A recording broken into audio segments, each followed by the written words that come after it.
Hey guys, True Voodoo. Welcome to this YouTube video. Today we're going to be taking a look at the Caernarvon Caern AX. This is a Tier 8 British premium heavy tank.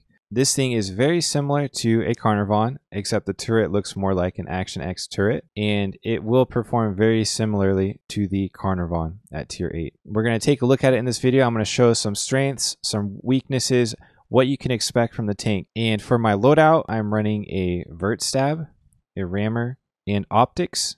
For the crew, I would recommend getting BIA 6 cents, and I think full repairs is very important on this tank. So let's go ahead and get into some battles, and I will show you guys what I thought of this tank. Let's get right into it and talk about the gun handling on this tank. So this gun handles, for a heavy tank, like a dream. Close to mid-range, I really can trust this to hit where I'm aiming, even on partially aimed shots. As you can see, I'm shooting at a sideways T-54E1, and this is really pretty easy, even though the point where I can pin him on the side armor compared to the hill that he's behind is very slim, and I hit him every shot. This is reversing on the move hit, low plate, and this is fully aimed at about 250 meters, and it's no issue. I mean, aside from it being a Russian tank and being able to bounce shots on the side armor. But really, I just expect to come out, aim slightly. I'm already fully aimed just because I'm coming out real smooth. And these are easy shots. So people say that this plays a lot like a Caernarvon after watching me. And I would agree with them. The Caernarvon is kind of characterized as a DPM heavy with decent armor and decent mobility. One thing that you can't forget is that I'm really utilizing a lot of gun depression. So yeah, there's other heavies that could do this, but from some of the positions I'm taking, I wouldn't expect 100%. This is a great example, probably the highlight to show you what the tank can do. You take your first shot by ambush, and if they stop to aim at you, by the time that they're even halfway aimed, you're already basically reloaded. And because of the armor, they do have to aim, and that's full utility of this tank and the gun. Let's go ahead and look at some mid to long range gun handling. So what I was noticing at mid to long range is that you do want to fully aim. The shell velocity is very good, and if you put it on them, you can pretty much expect it to go where you're aiming. It does happen at times to have kind of some where did that shot go kind of shots, but in general, I mean, look. Before I'm reloaded, as long as I stop, I'm fully aimed before I reload. So I'm not losing DPM to aim time, even at long range. And there's some tanks where the DPM is great and people say, well, why is this not an amazing tank? It has great DPM. And the answer a lot of the times is, well, because of the aim time. Any extra seconds that you spend aiming are just killing your DPM. People put on a rammer to save 10%, add 10% to their DPM. Well, if you have to aim 10% after shooting, then you lose your DPM. This tank really doesn't lose it. This clip was a big highlight about this tank and kind of shows you what you can expect. So I'm taking shots on a batch at 12T on the move at range. I think I did place that second shot behind. In this shot, it felt good to me, and I can't really tell where the shell went. And that does happen at range on small targets, but at the end of the day, this is a heavy tank, and really you're not going to be doing that a whole lot. So this is one notable highlight to me about the tank.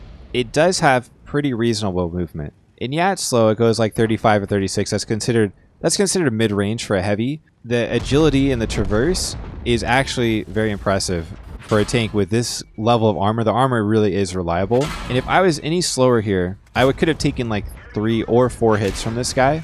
And here against the Badger, I'm able to maneuver into position to avoid a second shot, and that tank has great DPM. So the movement and the mobility is definitely a highlight. Talking about the armor, what I noticed with this armor is that you don't want to trust that you're going to bounce a shot with the armor. You always want to be hold down, and you want to try to make them miss, because you never know when people are going to be shooting premium ammo. So versus tier 7s and tier 8s, you can pretty much expect them to bounce your turret unless they aim at a weak spot. But it is hard to do on this tank. There's small weak spots, and a lot of the times most heavies just can't handle that kind of accuracy at these ranges. You can see I'm bouncing a tier 9 tank destroyer twice on the turret because they do have to hit you in the right spot. Unless their pen is ridiculous like this. The T10 shooting at me, that I think 340 pen heat shell. That's going to hit you. And that's what I mean. You have to be careful with the armor. So if you're fighting against tier 9s, if they're shooting Prem, they can basically Prem spam your turret. But against everything else, you can pretty much trust it. And these are just some shots that show, you know, with being kind of a slower heavy tank, and if you get caught in the open, they're going to pen you. This is this light tank with not very high penetration value. He just hits me, no problem. So just be aware of that, guys. So some weaknesses. I don't really know of any weaknesses for a tier 8 heavy tank that's pretty slow but has a good turret. I mean, you can just hold down, and really I don't know what can beat you. Wait. Oh. Okay, so maybe being a slow tier 8 heavy isn't the greatest thing. I mean,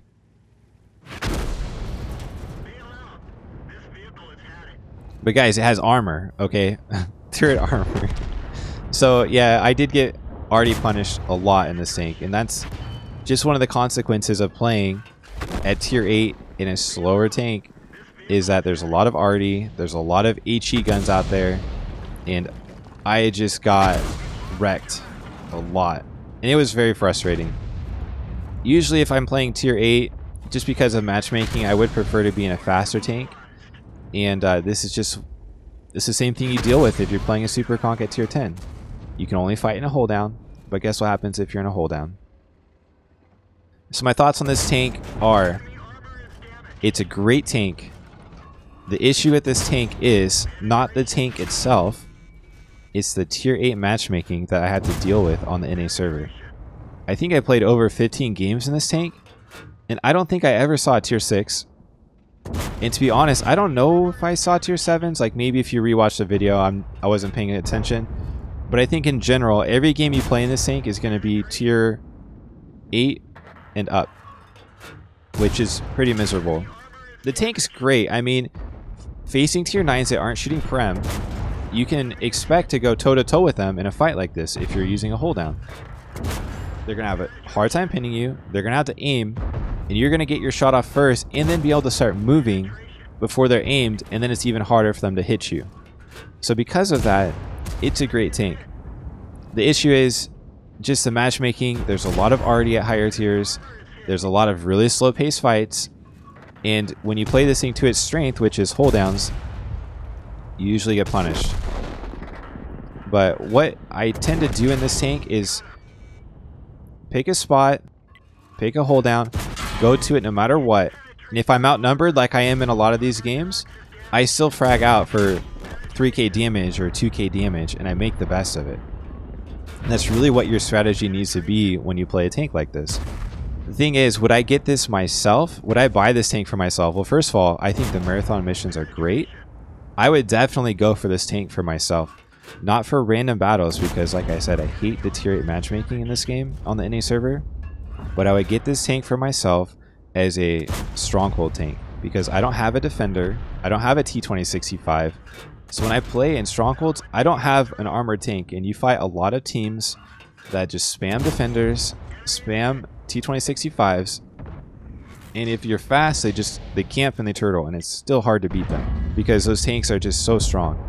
And I think that in strongholds, this tank will be able to go toe-to-toe with those tanks. I will definitely be excited to have this tank in my garage. For strongholds, it's going to do great at earning credits. If I have to shoot Prem in strongholds, this thing earns credits, so it'll kind of cancel out, and at least I won't go broke. If I'm playing strongholds, I do want to try to make credits. But if I do need to spam Prem, at least I will cancel out on a win, which is a good thing. Guys, thank you for watching my video, and I hope you appreciate it. This does take me a long time to put these videos together, so I would love if you would subscribe to my channel. And you guys, check me out on Twitch, please. I stream in the evenings, and if you can't catch my live stream, just check out my VODs, and be sure to follow me on Twitch. And hey, if you got Amazon Prime, hook me up with the sub, guys. It's free. Thanks for watching, and you guys have a great day. Good luck on getting this tank. Catch you guys next time.